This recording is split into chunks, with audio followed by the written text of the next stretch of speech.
tere, kallid vaatajad!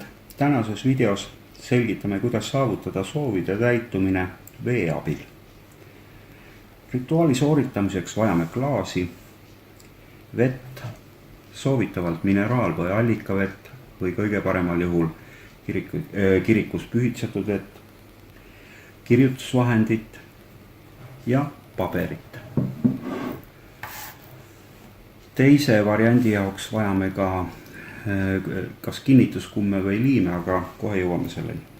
Võtame siis paberi, asetame täidetud veeklaasi sellele ja tõmbame ümber klaasi põhjapiki päripäeva ühtlase katkematu joone.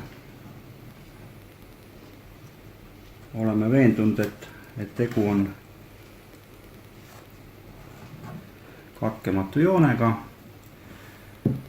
ja kirjutame olevikus selle keskele oma soovi selliselt, et nagu te omaksite seda praegu, ehk siis näiteks minul on 50 000 eurot ja asetame klaasi tagasi sellele ringile. Seejärel sulgeme silmad ning asetame parema käe laba klaasi peale.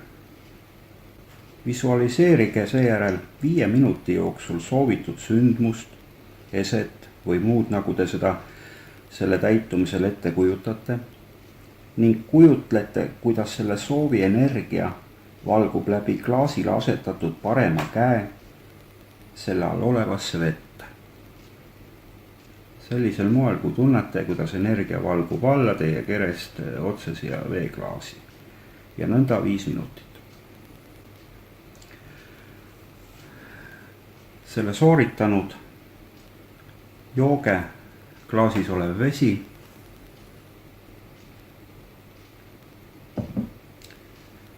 ning antud rituaali toime ehk täitumisaeg on olenevalt siis ülesande keerukusest 1 kuni 2.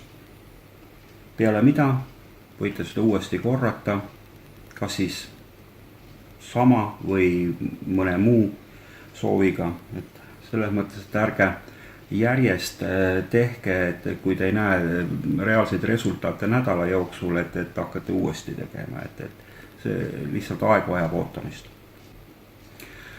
Ja variant number 2. Võtke seesama paberileht või analoogne paberileht, kuhu on siis olevikus kirjutatud teie soov. Ma kasutan seda sama antud juhul. Kinnitage see mineraal- või allikavee või kiriku pühitsetud vee pudelile. Mina kasutan selleks näiteks kummi, aga võite liimida või kasutada teipi. Ja siin kehtib põhimõte, mida rohkem vett, seda parem. Seejärel jätke see anum selliselt koos sellele kinnitatud paberiga siis nii-öelda settima 1 ööks. Seejärel järgmisel päeval jooge see vesi või võite sellest valmistada endale ja oma perele toitu. Ja samamoodi jääge ootama sündmuste täitumist ja soovide täitumist. Selline video täna. Tänan tähelepanu eest.